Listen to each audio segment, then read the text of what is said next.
Untuk di perusahaan Bapak sendiri, Pak, untuk menerapkan nilai-nilai yang sudah Bapak terapkan di dalam kehidupan Bapak, nah bagaimana Bapak meneruskannya ke generasi berikut di perusahaan Bapak? Kita juga punya moto ya. Iya, Kita namanya DNA itu enggak DNA itu. DNA. Dari kalau Indonesia kan punya Pancasila. Iya, Kalau BUM kan ada namanya akhlak kan. iya, Nah, kita bukan jauh-jauh, kita juga udah ada 4 hal ya. Satu ya kalau kerja ya pasti harus integritinya harus baik lah. Harus sangat baik, bukan baik aja nggak cukup. Dan nomor 2 kita harus kerja habis-habisan yaitu excellence. iya, Yang Pak. ketiga tuh apa? Compassionate itu Berbagi itu tadi ya, Pak ya, ya? dan nomor 4 tuh rendah hati, bukan rendah diri ya, rendah hati. Rendah hati. Nah, Waduh. itu Mhm. apa? Merupakan moto dari grup dan keluarga saya. Oh, gitu. Oh, itu yang ada di janji Iya, Triputra iya, ini iya, ya, Pak iya. ya?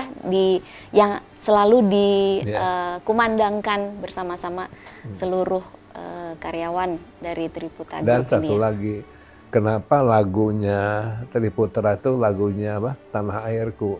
Iya. Karena Kan kenapa itu tuh, Pak? bermakna ya, cintailah tanah airmu. Iya, iya, luar biasa. Jadi 4 hal ini ya, Pak ya, Iya. yang Bapak ingin berikan kepada generasi penerus untuk bisa berbakti kepada bangsa dan negara ini ya, Pak ya. Jadi yang pertama tadi integrity ya, Pak. Iya. Integritas harus dijaga, kejujuran itu yang tadi, nilai-nilai kejujuran itu ya, Pak. Kemudian excellence ya, Iya. tadi Bapak bilang. Sempurna, tadi Bapak bilang juga Bukan sempurna proses-prosesnya lah, sebisanya sempurna. sebisanya sempurna. Kita nggak pernah sempurna lah. Berusaha untuk terus memperbaiki diri agar sempurna gitu ya, Pak. Pastinya sih nggak bisa sempurna, hanya Tuhan yang sempurna ya, Pak. Tapi seperti tadi Bapak bilang, kalau ada tahapan-tahapannya baik dijalankan pasti akan berhasil baik gitu ya, Pak. Jadi itu salah satu faktor untuk mencapai excellence itu ya, Pak. Dan tadi Bapak juga bilang kalau jatuh harus punya semangat untuk bangkit lagi gitu ya, Pak. Kemudian tadi compassion ya, Pak.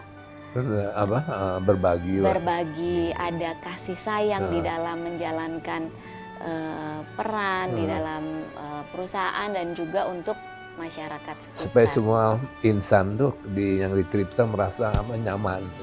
Betul, luar biasa. Jangan Dan ada rasa ketakutan, iya. jangan ada politicking gitu. Ya. Jadi clean ya, Pak, bersih. Luar biasa. Dan yang terakhir tadi rendah hati ya, Pak. Ya.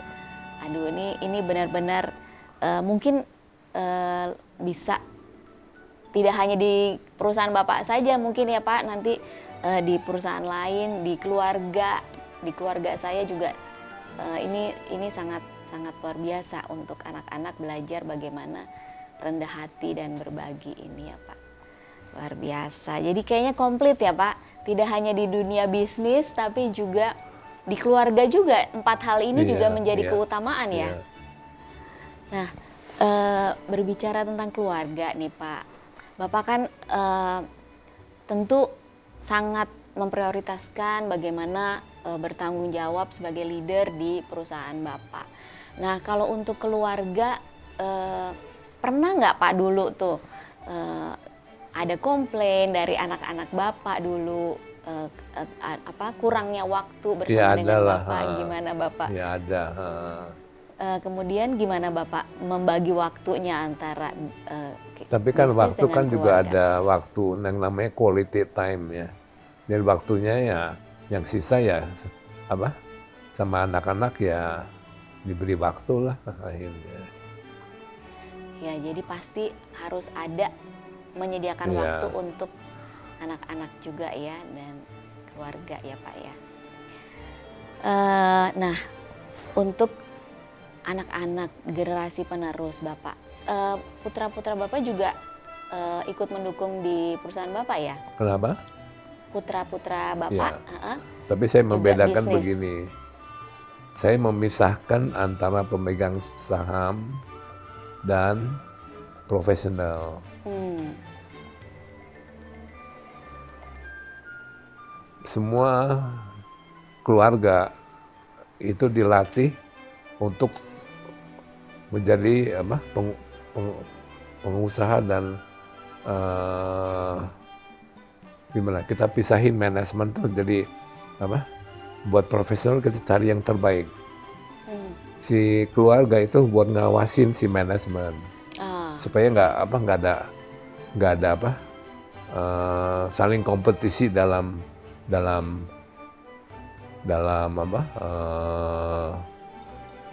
naruh orang. Kalau keluarga ikut campur dalam perusahaan itu kan nanti putra yang satu bilang saya mau yang jadi presiden, putra yang satu keponakan lain bilang saya mau jadi presiden, dan kalau udah keponakan jadi presiden mau mecat juga nggak bisa. Jadi saya benar-benar misahin antara shareholding sama profesional. Tapi mereka yang shareholders anak-anak itu dilatih supaya mereka juga bisa lebih pinter atau sama pinternya sama profesionalnya. ya. Jadi memang harus dipisahkan gitu ya Pak, supaya tidak ada konflik of interest gitu ya Pak Jadi ya. nggak ribut. Kalau di politik saya lihat ini nggak boleh kan ribut melulu. Karena pemegang saham tuh mau jadi Iya betul. Jadi memang harus profesional, pilih orang yang benar-benar profesional Iya. untuk menjalankan ini gitu ya Pak ya. profesional bisa dipecat, Iya. anak sendiri nggak bisa Nggak bisa dipecat. pecat anak ya.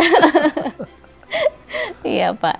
Aduh ini luar biasa sekali, hari ini saya banyak belajar bagaimana menjadi pemimpin yang baik, bekerja dengan hati ya Pak, dan rendah hati, berbagi, peduli terhadap orang lain, tapi tetap harus excellent menjalankan semua tahapan-tahapan dengan baik. Luar biasa sekali. Mungkin ini pertanyaan terakhir dari saya Pak. Apa harapan Bapak terhadap generasi masa depan? Bagaimana menghadapi tantangan di masa era sekarang ini, digital ini? Terus mungkin ada pesan-pesan yang ingin Bapak sampaikan. Sebetulnya kan pesan-pesan yang tadi kan yang saya ngomong udah pesan-pesan. 4 value itu ya Pak? Ya, yang terakhir saya satu, rawatlah bangsa ini, rawatlah negara ini. Dirawat, bagaimana caranya Pak merawatnya kira-kira Pak? Ya seperti yang saya ngomong tadi. Oh, jadi memang semua hasil kerja keras ini untuk bangsa dan negara ini ya Pak ya. Jadi supaya hidup kita bisa lebih bermakna, begitu Pak kira-kira. Luar biasa. Simple aja. Iya Pak. Memang kelihatannya simple tapi begitu dijalanin nggak sesimpel itu ya Pak. Iya. Jadi memang harus terus berusaha untuk bangkit kalau jatuh. Tadi yang excellent itu ya Pak. Mungkin ada satu tambahan Pak, memberikan salam ya kepada Pukat ya. Pukat. Ya bersama ini saya ucapkan selamat kepada pengurus baru. Semoga kalian membawa Pukat ke satu level yang lebih tinggi lagi daripada sekarang. Selamat bekerja. Udah gitu ya. Iya, sekali lagi saya mengucapkan terima kasih banyak untuk Bapak Teddy Rahmat untuk waktunya dan untuk pembelajaran hari ini yang sangat berharga bagi kami semuanya, khususnya bagi anggota Pukatnas. Mari teman-teman pengusaha dan profesional, generasi masa kini belajar dari Pak Teddy Rahmat, orang yang sukses tidak berpikir untuk kesuksesan diri sendiri, tapi lebih untuk kesejahteraan orang lain dan juga untuk bangsa dan negara. Less for self, more for others, and enough for everyone. Terima kasih, sampai jumpa, Tuhan memberkati.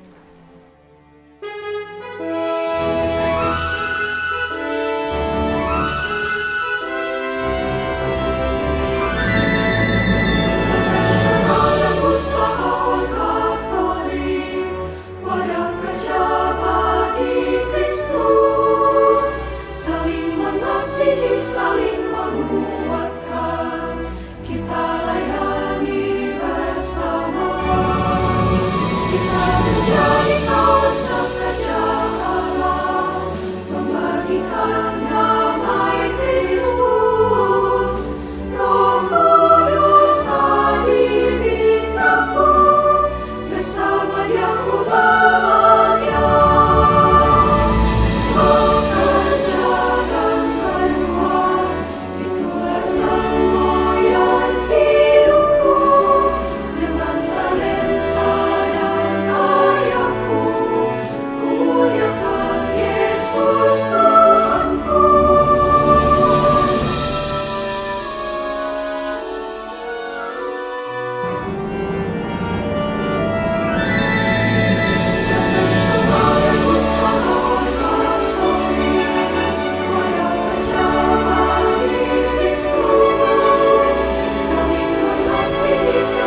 Bapak Ibu yang saya hormati dan banggakan, profesional dan usahawan Katolik di Indonesia yang saya hormati, dimanapun juga berada di seluruh Indonesia, salam sejahtera, salam hormat, salam sehat, dan damai dalam Kristus. Perkenalkan, saya Hadi Kasim, bekerja dan menjadi rekan kerja dan timnya seorang Theodor Permadi Rahmat sejak tahun 89, jadi 30 tahun lebih. Banyak sekali pengalaman yang saya dapatkan dan alami bersama-sama, bagaimana melihat seorang figur Teddy Rahmat yang saat ini menjadi salah satu profil konglomerat di Indonesia yang berbudi luhur, sangat visioner, punya purpose yang sangat jelas, bukan hanya untuk diri sendiri, tapi juga untuk bangsa ini, negara ini, dan juga buat dunia ini. Beliau punya keinginan melihat di Indonesia tidak ada lagi orang miskin. Itu harapannya yang beliau sampaikan, juga mungkin tidak bisa beliau lihat pada saat beliau pada waktunya nanti.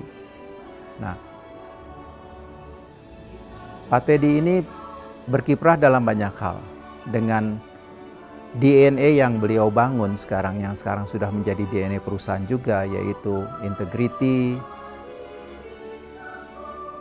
excellence, compassion, dan humility, yang itu tersirat kalau Bapak Ibu semua bertemu dengan beliau, akan dirasakan bagaimana seorang pribadi Teddy Rahmat itu. Dan humility-nya luar biasa. Dan perhatiannya kepada siapa saja yang beliau kenal itu juga luar biasa. Dan beliau adalah orang yang walk the talk, yang kalau mulai sesuatu pasti ditindaklanjuti, diuber sampai itu selesai satu demi satu.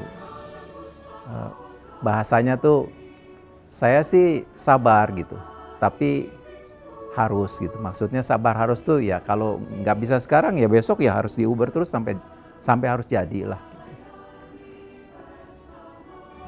Mungkin kita bisa banyak belajar dari karakter beliau, dari leadership beliau.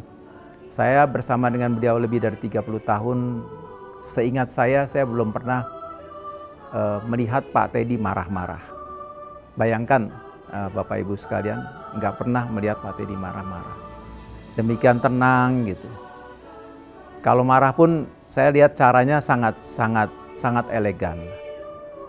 Jadi mungkin kita semua bisa tumbuh dan bisa menjadi manusia yang seperti yang bisa lebih baik lagi dari waktu ke waktu, memimpin perusahaan kita, keluarga kita, dan juga di lingkungan di tempat kita berkiprah, di gereja mungkin, dimanapun juga, dan juga untuk bangsa dan negara ini. Terima kasih, mudah-mudahan suatu ketika kita bisa bertemu. Salam sejahtera, damai dalam Kristus. Saya Perjon, saya lahir di Timika, Papua. Di momen ini izinkan saya bercerita sedikit tentang perjalanan saya dan juga tentang sosok penting dalam hidup saya yang bisa membuat saya menjadi seorang John seperti hari ini. Saya anak ketiga dari 6 orang bersaudara. Bapak saya seorang guru olahraga dan mama saya seorang guru rumah tangga. Di usia saya yang ke-12 tahun, mama saya meninggal dunia, dan setelah itu keluarga saya menjadi berantakan. Bapak saya tidak terlalu mengurus anak-anaknya. Bahkan saya hampir dikeluarkan dari sekolah karena tidak sanggup untuk membayar biaya sekolah.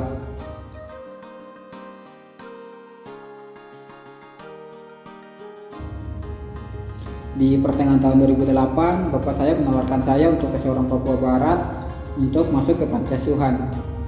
Dan saya pun berangkat ke Sorong, masuk ke panti asuhan Bukit Hermon.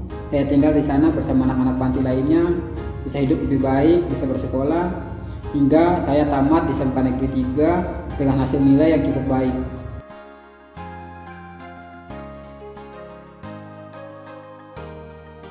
Setelah lulus SMK, saya sangat ingin sekali untuk bisa kuliah di jurusan teknik mesin. Namun biaya kuliahnya itu sangat mahal, membuat saya itu tidak yakin apakah bisa kuliah atau tidak. Tapi kesempatan itu datang melalui Ibu Josephine yang menawarkan saya untuk beasiswa di salah satu universitas yang ada di Kota Sorong. Dalam tesnya, saya malah direkomendasikan untuk tes beasiswa dari Politeknik Manufaktur Astra. Saya pun merasa sangat senang setelah mendengar kabar tersebut, karena bagi saya untuk bisa kuliah itu suatu mukjizat, apalagi bisa kuliah di Jakarta. Itu suatu mimpi yang besar buat saya.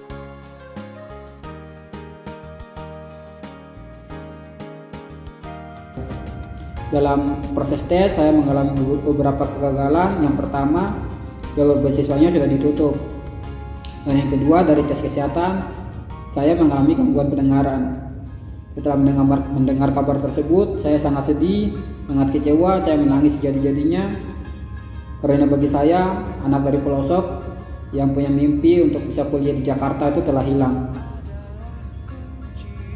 Entah bagaimana berkat kemurahan Tuhan, saya dinyatakan lulus tes dan saya bisa berkuliah.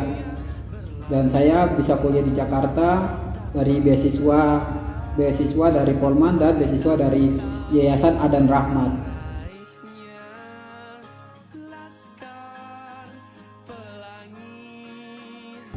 Selama saya di Jakarta, saya tinggal di rumah seorang pendeta. Di hari libur atau saya tidak kuliah, saya melakukan pekerjaan rumah, membersihkan gereja, agar saya itu bisa makan bersama dengan keluarga gembala. Di tahun kedua saya berkuliah, beasiswa saya dicabut karena ada satu persyaratan yang saya tidak sanggup penuhi. Dan selama masa-masa itu, saya hanya bisa bertahan mengandalkan beasiswa dari Yayasan Adan Rahmat. Dari tahun ketiga sampai lulus, saya hanya mengandalkan beasiswa Adan Rahmat sambil saya tuh mencari pekerjaan sampingan untuk menambah uang jajan saya.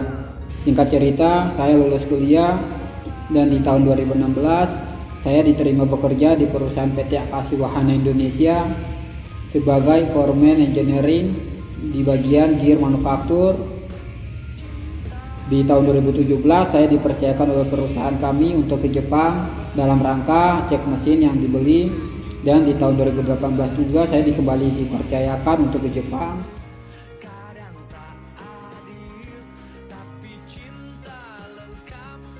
Selama saya bekerja, hasil pendapatan saya dipakai untuk biaya adik-adik saya yang lagi sekolah dan kuliah, dan keluarga saya yang ada di Timika, Papua. Untuk sampai ke titik saat ini bukanlah suatu perjalanan yang mudah buat saya, dan saya tidak mungkin berhasil meraih mimpi saya tanpa bantuan sosok penting ini dalam hidup saya.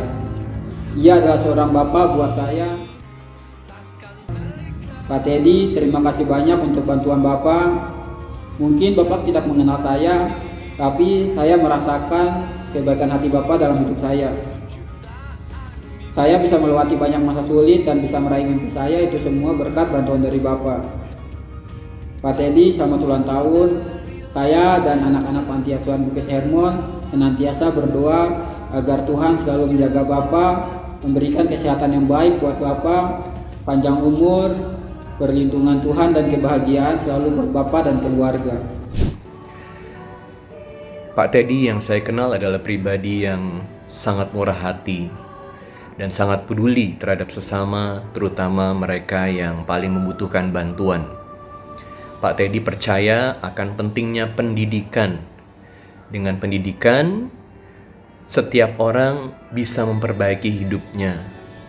Dan dengan demikian, pendidikan juga memperbaiki situasi masyarakat. Saya ingat satu moto yang Pak Teddy pernah bagikan dalam satu acara. Less for self, more for others, enough for everyone. Lebih sedikit untuk diri sendiri, lebih banyak untuk orang lain, dan cukup buat semua. Kalau saja semakin banyak orang, terutama pengusaha, bisa berpikir seperti ini, memegang moto ini, saya yakin masyarakat juga akan bisa menjadi semakin sejahtera. Semoga dengan sharing dari Pak Teddy dalam acara Pukat Nasional ini, ada semakin banyak pengusaha Katolik yang bisa terlibat dalam membangun kesejahteraan masyarakat Indonesia. Tuhan memberkati.